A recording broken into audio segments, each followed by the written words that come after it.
أعوذ بالله من الشيطان الرجيم.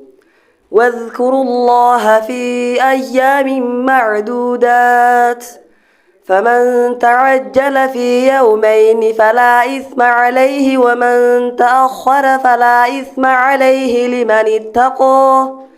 واتقوا الله واعلموا أنكم إليه تحشرون. ومن الناس من يعجبك قوله في الحياة الدنيا ويشهد الله على ما في قلبه وهو ألد الخصام. وإذا تولى سعى في الأرض ليفسد فيها ويهلك الحرث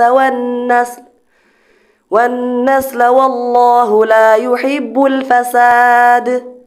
وإذا قيل له اتق الله أخذته العزة بالإثم، فحسبه جهنم ولبئس المهاد.